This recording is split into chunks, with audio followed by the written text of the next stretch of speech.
Close your eyes. Imagine your perfect drink. Imagine sumptuous, beautiful food that you can eat and feel good about.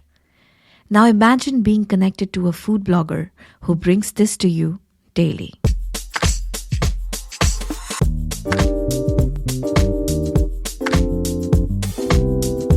Developing new, easy-to-make recipes even from leftovers. Woman of Wayland, Jackie is a recipe developer plus content creator behind the food blog Jackie Cooks and Drinks. About 4 or 5 years ago, she started the blog as a hobby and eventually she realized it could turn into something more. She loves to craft delicious, approachable and family-friendly recipes. Jackie believes that food and drinks will always bring people together. So raise your glass and grab a seat. Okay, before we begin, I must warn you.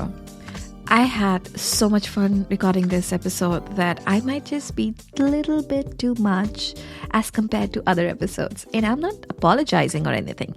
I'm just letting you know that you're going to hear a lot of banter from my side. And you know why?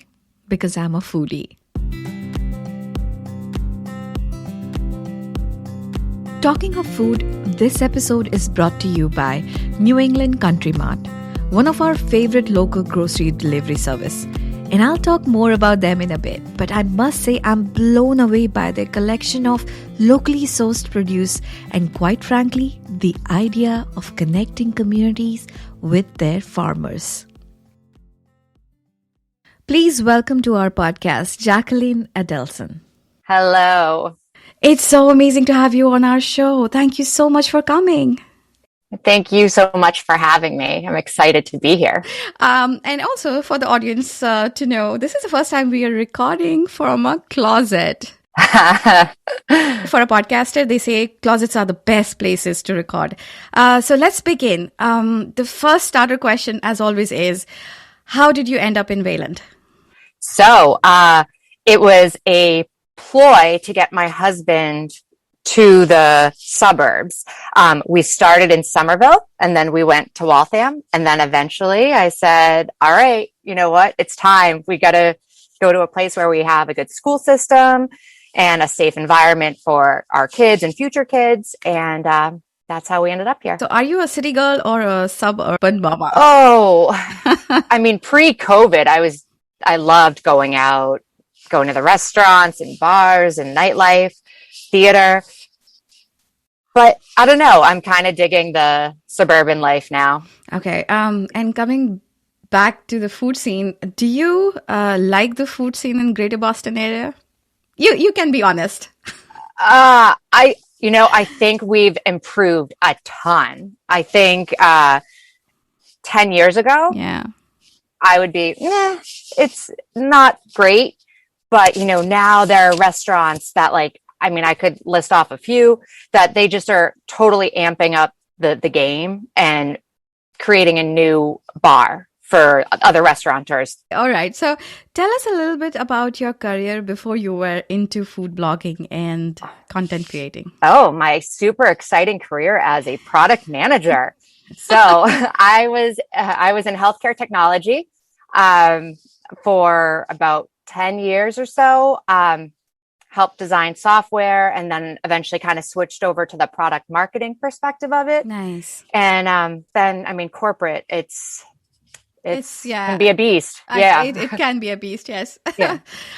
Jackie, where were you born and brought up? So I was born in Boston.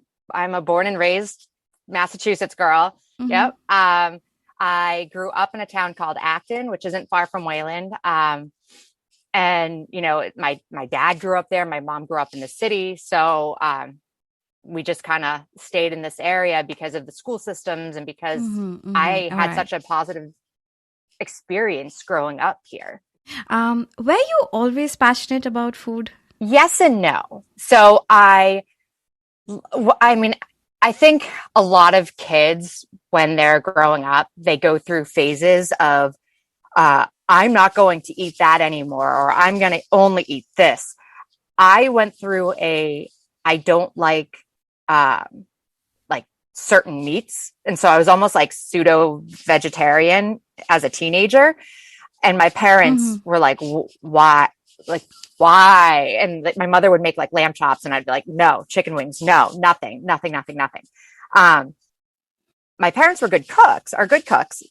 They're better now. And so growing up, I didn't have a love of cooking, but I had a love of baking. We'd always be baking on snowstorms or like snow days. And it was just a fun and warm environment that my family created in the kitchen. And then I would always hear stories though about my mother's grandmother.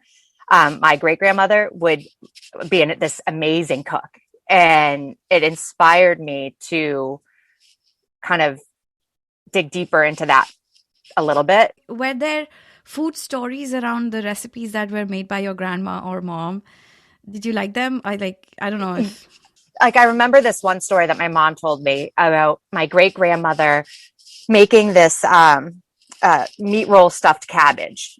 And apparently I was like, I don't know, I was a baby still, but I was onto solids. And she gave it to me and I ate the entire thing. And it was just like, I have this, not that I remember it because I was a baby, but I envisioned this like picture of me in a high chair eating with my great grandmother. Like, it's just a very special or memory idea. I don't know.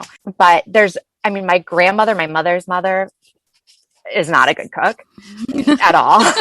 So I almost think that like some of them, I'm sorry, but I hope she's not listening. she doesn't have internet, so I think we're okay. She's 94. She just got a computer. So yeah, but yeah, I think those, the not so great cooks in my life almost inspired me more to change that. That's an interesting take on food. Yeah. Jackie, I'm going to take you back in the past a little bit and ask you about the relationship with food that you had. Most often I have read different food bloggers' story on internet, and I've seen this, love-hate relationships. Yeah. No, I totally get what you're asking. So, I loved food, but I thought it would do bad things. And so I was a dancer my entire life. I, danced from like 3 to, I almost want to say like when I got pregnant with my daughter. So like, let's say 30. And it was, the dance culture, you look a certain way. I mean, back then it's changed, thankfully, a little bit, but like, you look a certain way and you're staring at yourself in a mirror at every practice and you're wondering, why don't I have her length of legs? Why aren't my abs as showing as hers? And like, you just go down that rabbit hole. So I think, especially in college, I had a really love-hate relationship with food where it would go from, oh my God, I love what I'm eating, to this remorseful feeling of I ate too much of that. So it was like this binge cycle. And then like looking at yourself in the mirror, thinking that like you don't look like how other people see you, which is really fucked up because you literally like it's just, So finally I realized that, food is a fuel. You feed your body and you don't have to feed it like a cheeseburger every day, but you can have that cheeseburger once in a while. It's not going to hurt you. Yeah. Like kind of like realizing that it powers you through your day. You can enjoy it. You can have something that's super healthy and super delicious at the same time. Isn't this true? What we eat is so important for our well-being. Imagine a business built on the principle of supporting local suppliers, fresh products, and a customer-first focus. With ties to your local farmers market favorites across New England, New England Country Mart believes food not only provides sustenance and pleasure, but it also brings families and communities closer together. This Boston-based company offers free delivery 6 days a week within the 495 belt of Massachusetts, with expansion to Cape Cod, most of Rhode Island, and southern New Hampshire. And more expansions coming soon. And, so it was a journey that, like, I have to say, even still, like, I mean, starting Jackie Cooks and Drinks was definitely like I'm putting this shit out here, and I'm going to put healthy recipes. I'm going to put gluttonous recipes. I'm going to put cocktail recipes. I'm going to throw my fitness shit there. I'm going to, try to raise my kids in a way that, like, hey, you don't want to eat that? Don't eat that. Fine. Like, whatever. Like, whatever. It's very inspiring, Jackie, from going from that mindset to understanding that food is not your enemy. There's certain things that you have to deal with yourself or probably seek help for, because when we have body image problems and when we look into the mirror I don't think any woman will deny that they have looked into the mirror and not found flaws first. Right. But like that's just it, right? So like, instead of looking in the mirror and we're like, oh, why is that hanging out that way? How about like, oh, I am a strong ass motherfucker. I delivered a kid. Yeah. Like, I grew a child. Yes. Or like, you know what? I might not like my ankles or whatever, but my biceps are solid. Like, just try to twist it to create some positivity. And I do appreciate a lot of the bloggers and creators out there that push that message out, because especially for like, if I knew then what I know now, like, how cool would that have been able, like, to see that when you were 25? When you're just like, what am I'm done with school. Like, in young adulthood, I need some positive messages. That'd be really cool to hear. So kudos to those folks that are spreading that love. Yeah. You're so right. You're so right. If we had known this when we were 25, I'm sure, things would be a little more different, more accepting, more loving towards ourselves. And sometimes we project that around other people too, unknowingly. Okay, now I'm very curious. Let's talk about your food blogging journey. My food blogging journey. We're going to have to time travel back to about almost 10 years ago. So we were living in Waltham, and, it was just my husband and I, and we always loved entertaining and putting out like little appetizers that we made and cocktails and all this stuff. And eventually, I was like, I should start putting this stuff out there. So I started slowly, but then our daughter was born. And when my daughter was born, it's, you're on maternity leave, but no one tells you, like, you're alone. Like, you have to reach out to people. No one's a mind reader. So during that time, I was feeling very kind of lonely, and definitely had postpartum and all that goes with it. We lived in a single house in like a very residential neighborhood there.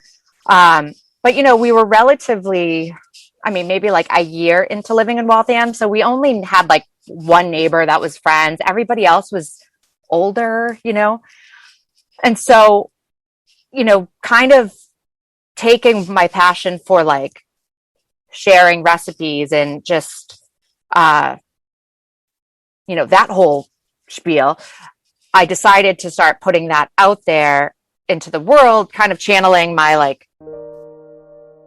loneliness almost. Like, I'm going to just put it somewhere so someone maybe somewhere is reading it and like is with me, And by the way, Jackie, I can totally relate to it, because when I came to Wayland and I had my son, I felt so alone in doing everything. And I also suffered from postpartum anxiety. I was borderline depressed. Yeah, and nobody tells you what it feels like. And then when you're there, it's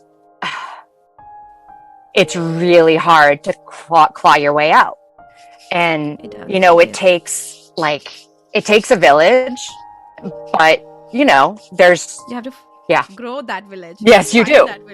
nurture that village. You just cannot have that village. Right. And so that was my, I guess, attempt to start creating a village. And at the time, 10 years ago, the blog that I had, it was called Not Your Bubby's Kitchen. And in the Jewish religion, Bubby is grandmother. And so what I wanted to do was throw out some of the recipes that like my mom or I heard my dad talk about, like their grandparents making, and like twist it a little bit. Like, hey, like it's your Bubby's, it might be her recipe, but like it's not her kitchen. So you don't have to use like a pound of chicken fat. You can use like a little and get the same result. So it was a kind of a, wow, like this is cool. Like I can get this out there, and it's giving me more. I don't want to say that my daughter didn't give me a purpose. She absolutely did. But when you're suffering from postpartum, you don't feel like you have much of a purpose, especially when you are alone with a newborn who's crying all the time. So it gave me that, like, when I'm up at 2 a.m. for her feeding, I could just type, and it was a creative outlet. Now my photography sucked then, but my writing was the same. You're so right on telling our audience about this, because not everybody speaks about it, Jackie. And I have been very vocal about my postpartum anxiety, because I just did not know that I was going through it, because I thought, why would it hit me 4 months into becoming a mother? Why not sooner? Why did I not have these blues when I just gave birth? So that was difficult. And this is a very mindful thing that you did, curing you.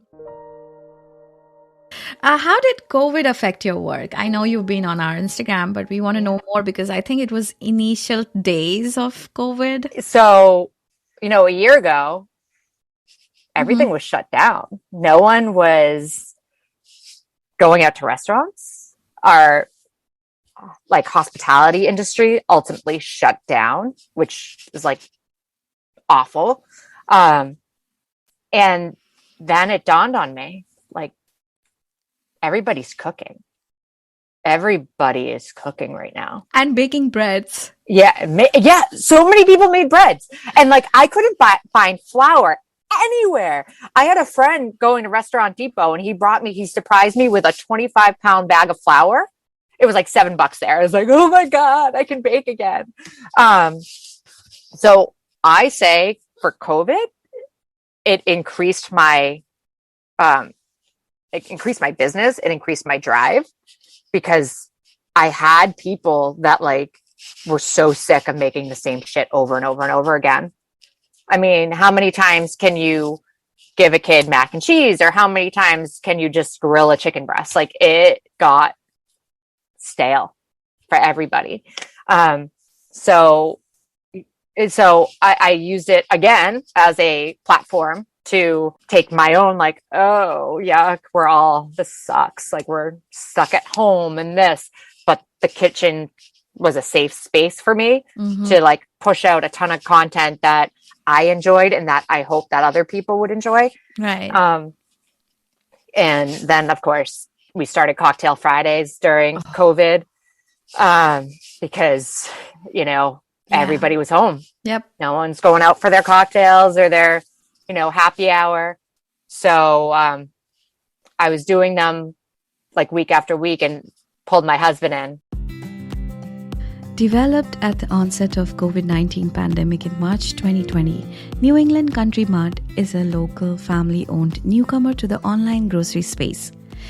New England Country Mart is committed to freshness, sustainability, and keeping it local. They strive to make the incredible bounty produced here in New England more accessible than ever before, right at your fingertips. Jackie, one thing that I've noticed is you keep it real. The days you're feeling May, you don't put up your, you're feeling great, and I love that. I love that your caption and the food pictures both are so appealing. I look forward to both. So I like to write how I speak, and how I speak is how I feel. So any friend or family member will tell you, like, I wear my heart on my sleeve. What you see is what you get.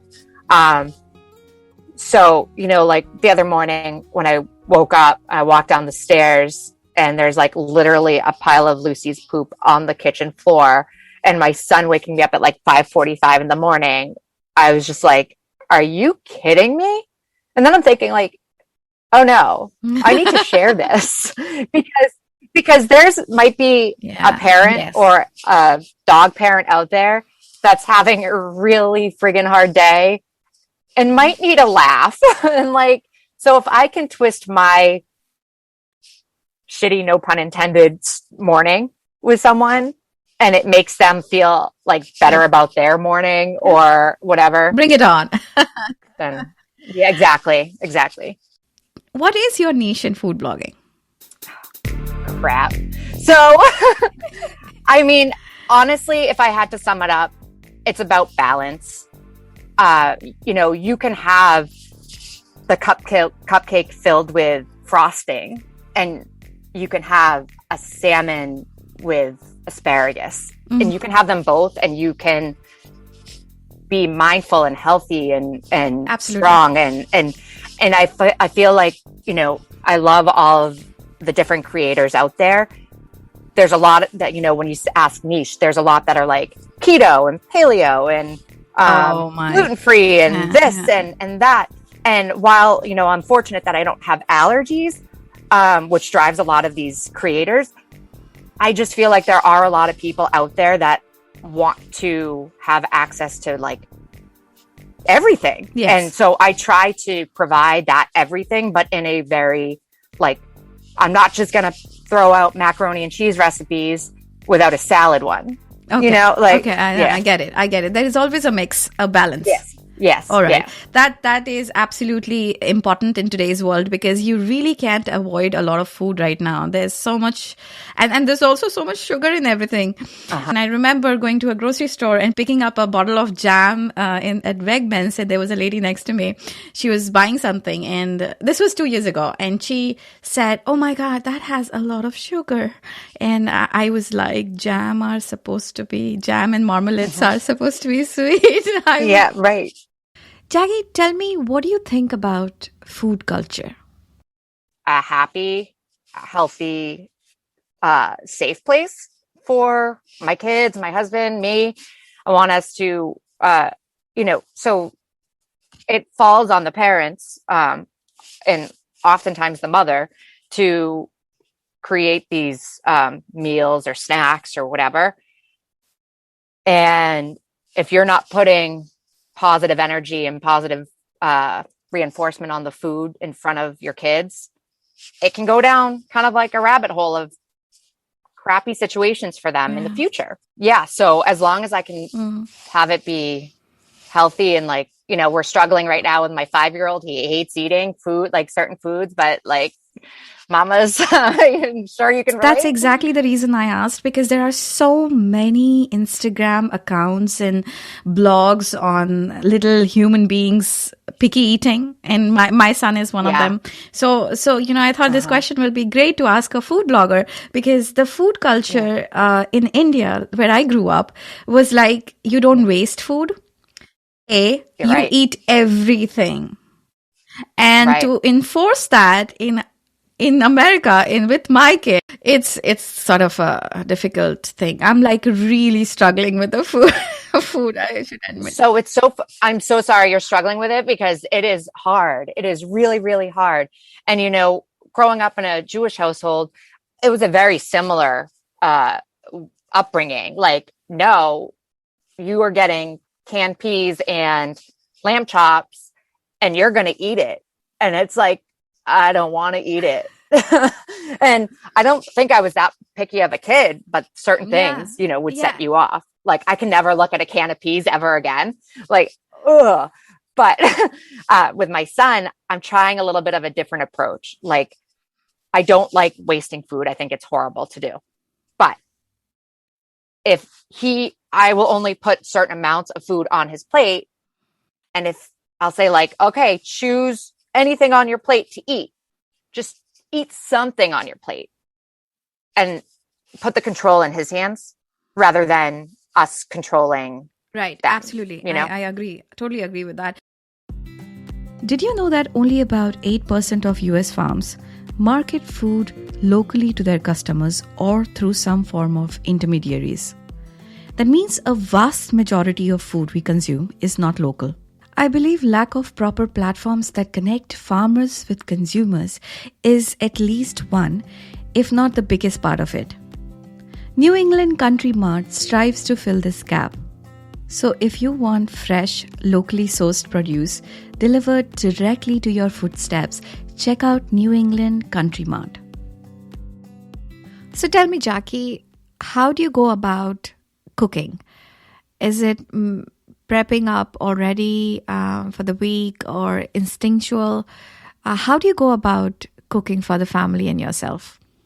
I love the latter. I love instinctual cooking and baking. Like, I am feeling this. I want that. Like, and I know because I'm feeling something, that passion is behind it.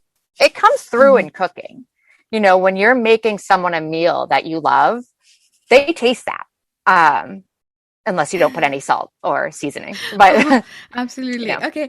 So, Jackie, what's the process of developing food recipe, and tell us the behind the scene, work. So there is a lot that goes on behind the scenes besides the pretty photo. So, I think there's two different paths. So one is for the client, and one is because I want to, and I want to do for the client as well.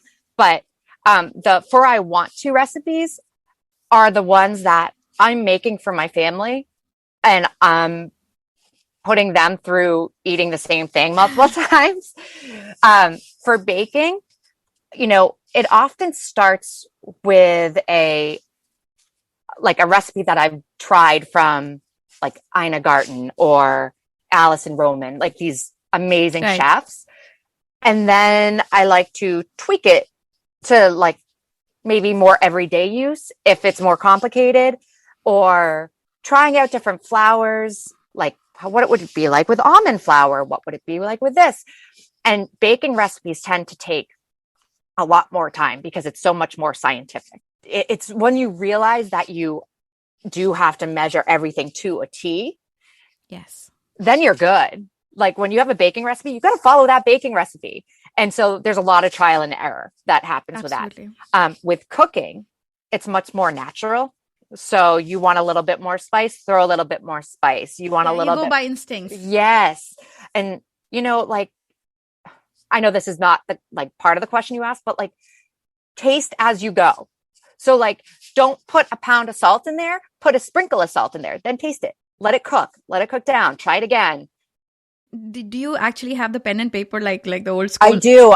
I do. I'm old school in the sense that like I do have a binder, like a little, not binder, like notebook of ideas of what I think would go in it. Most of them right now are cocktails, actually. That might be a COVID thing. And then once I jot down my ideas, then I start creating it. When it's in the oven is when I like go to my computer really, really quickly and type what I did. If my husband Justin says like, hey, that was like a little too sweet, then I might be like, okay, next time, like cut back on the honey or something, like, or add more spice.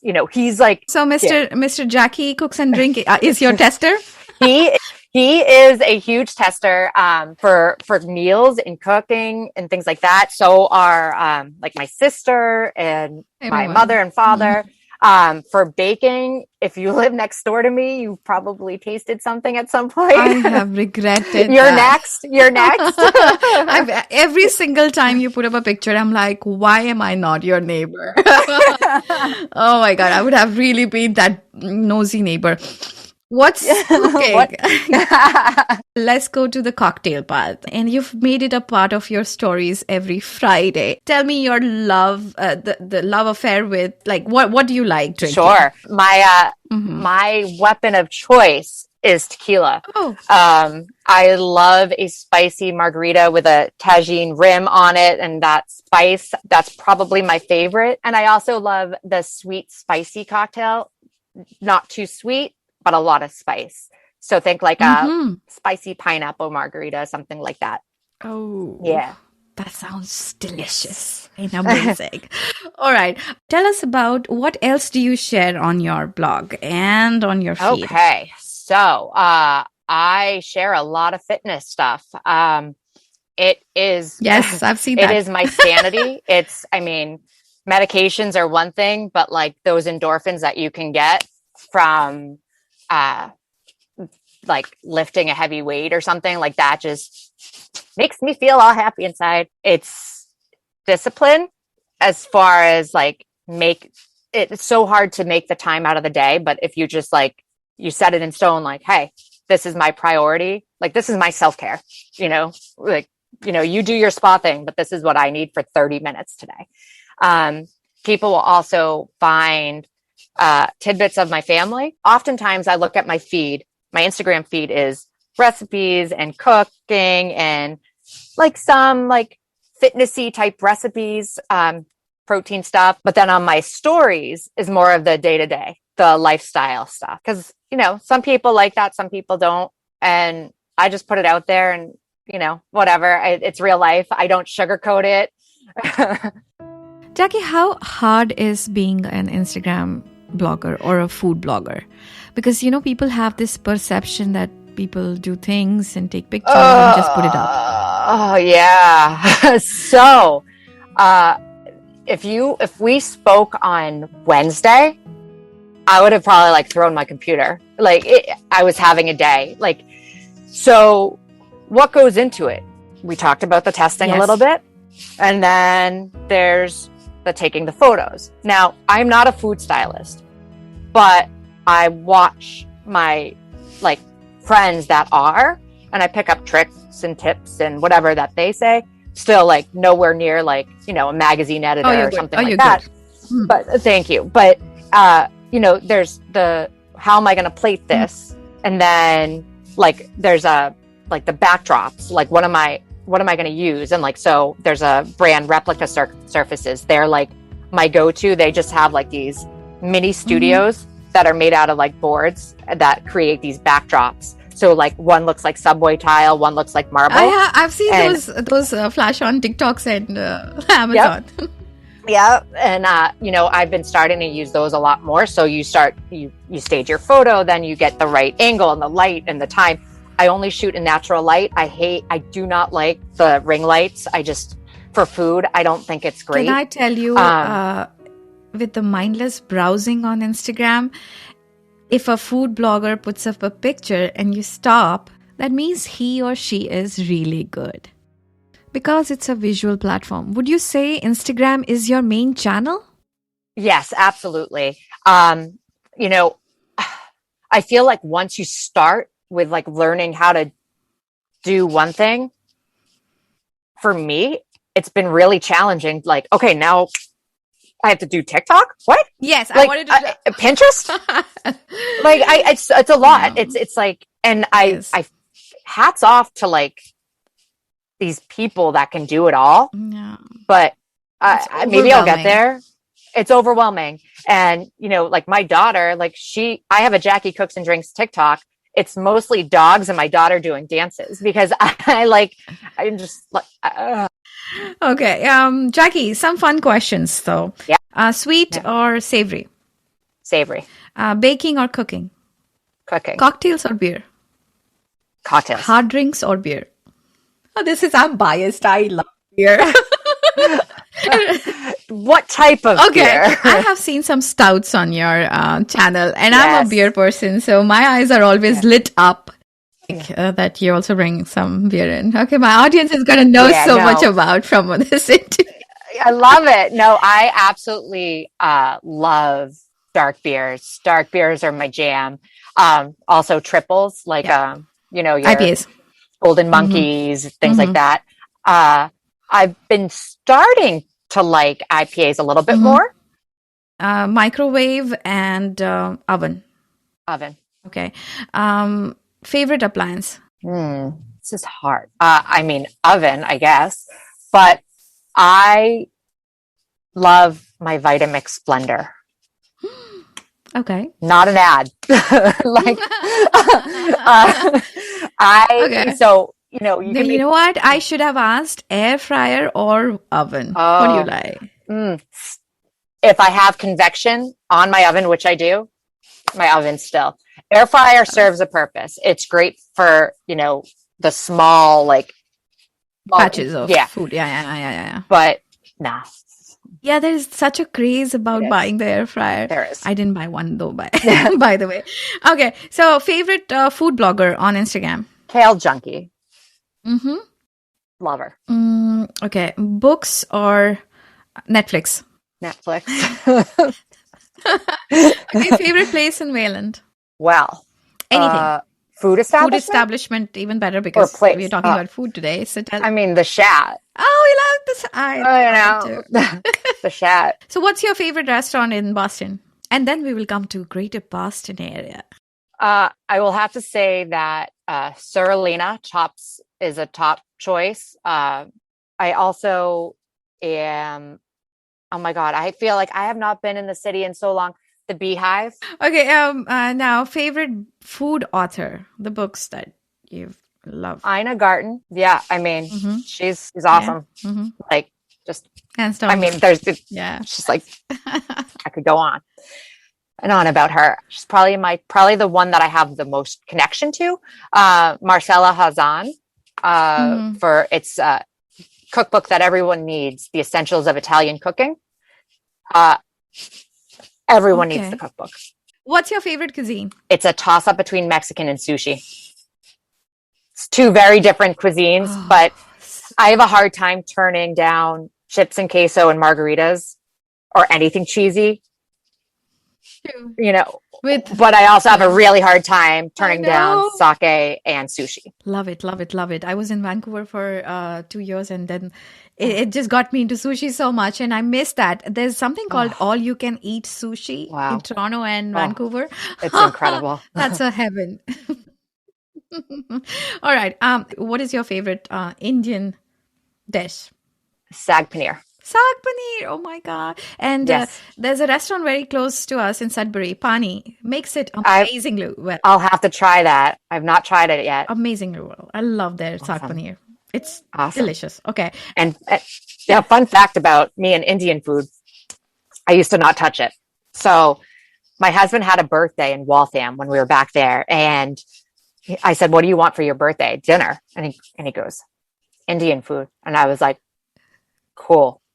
What the hell am I going to get?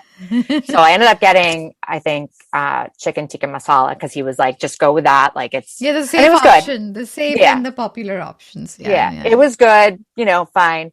But then when we started ordering here, we went to Soul of India and I just was like, it's spinach, like, and cheese. Yes, I'm in. So, yeah. When there is a conversation between a foodie and a food blogger, I don't think it's going to end. Yeah, we can go on. But I enjoyed this conversation so much. Honestly, it's been so long since I spoke about my favorite topic.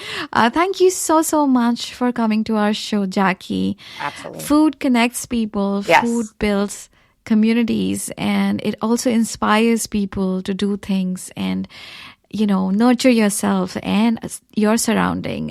I'm so glad we had you on our show. You could share those experiences that made you into this awesome, incredible food blogger that you are. Thank you so much. Thank you so much for having me. I love talking to you.